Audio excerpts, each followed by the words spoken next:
अस्सलाम वालेकुम स्टूडेंट्स, हमारा अगला टॉपिक 9th बायोलॉजी का है जिसमें हम बात करेंगे चैप्टर 3 की बाइनोमियल नोमेनक्लेचर।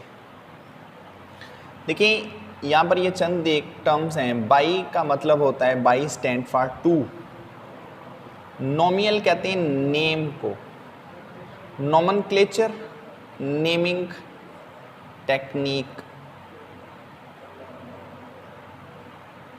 तो बाइनोमियल नोमेनक्लेचर क्या है? एक ऐसी टेक्निक जिसमें किसी भी चीज़ को एक नाम दिया जाता है, वो नाम एक साइंटिफिक नेम होता है और इस साइंटिफिक नेम के दो पार्ट होते हैं। इसके आगे टू पार्ट्स होते हैं। एक पार्ट जो सा होता है वो बिलोंग कर रहा होता है उसके जीनस से, दूसरा पार्ट बिलोंग कर रहा होता है उसकी स्पीशीज से। सपोज एक साइंटिफिक नेम लिख लेते हैं, जैसा कि इंसान है, ह्यूमन, इसका जो साइंटिफिक नेम है वो है होमो सेपियंस। ये इंसान का साइंटिफिक नेम है। होमो इसका जीनस है, सेपियन इसकी स्पीशी है। ठीक है, तो क्या बना? होमो सेपियन बन गया। बाइनोमियल नोमेनक्लेचर इस चीज को इंट्रोड्यूस करवाया एक स्वीडन साइंटिस्ट था, स्वीडन बायोलॉजिस्ट कैरलस लीनियस।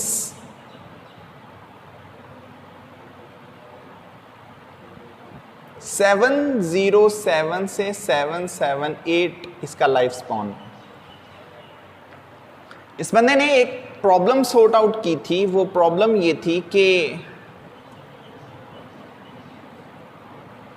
एक ही जगह के ऊपर एक ही चीज के बहुत सारे नाम हुआ करते थे। जैसा कि आप अनियन की बात कर लें, इस अनियन को एक ही इलाके में प्याज भी कहते हैं, गंडा भी कहते हैं, बसल भी बोलते हैं, वसल भी कहते हैं। तो ये कंफ्यूजन पैदा कर रहा था। फिर इसी तरह ब्लैक बर्ड, एक काला परिंदा, लोग जिसको भी ब्लैक देखते, यानी कि कोई भी ब्लैक बर्ड देखते तो उसको क्या बोल देते? क्रो। हालांकि ब्लैक बर्ड में बहुत सारे पिजन भी आते हैं, स्पैरोज भी आती हैं, कुछ पैरट भी आते हैं। फिर इसी तरह एक और भी तजाद था कि कुछ क्रेफिश,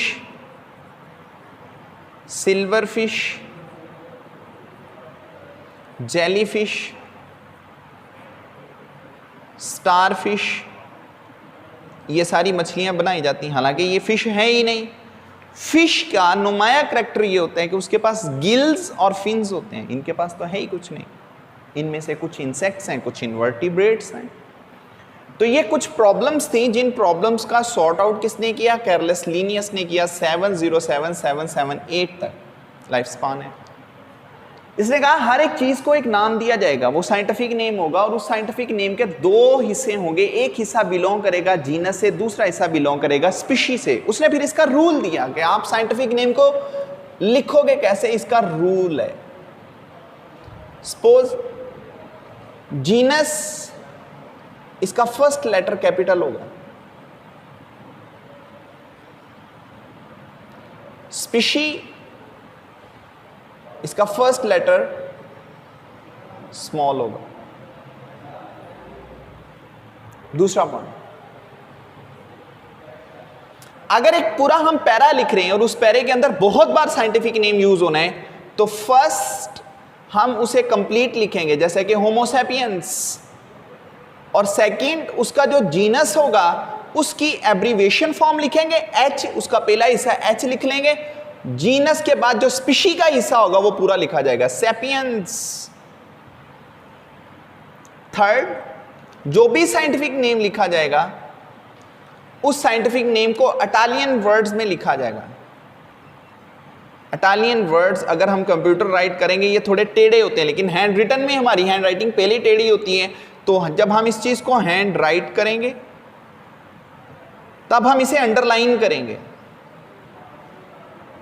जैसा कि होमोसैपियन, एच सैपियन, ये आप अंडरलाइन करोगे। ये रूल थे किसको, साइंटिफिक नेम को राइट करने के। अब डिफरेंट साइंटिफिक नेम होते हैं, जैसे कि फ्रॉग का है राना टिग्राइना, सरसों का पौधा है ब्रासिका कंपेस्ट्रिस, इंसान है होमोसैपियन, कौवा है कॉर्वस स्प्लेंडस, स्टारफिश है एस्ट्रियस रबन्स।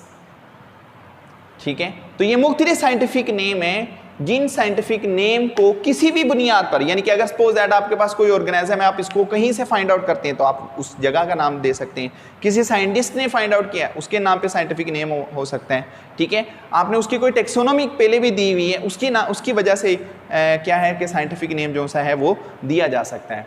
तो ये बाइनोमियल नोमेनक्लेचर है जिसको इंट्रोड्यूस करवाया कार्लस लिनियस ने, और इसने दुनिया की एक प्रॉब्लम का सॉर्ट आउट किया जिसमें बहुत ज़्यादा कन्फ्यूजन हुआ करती थी।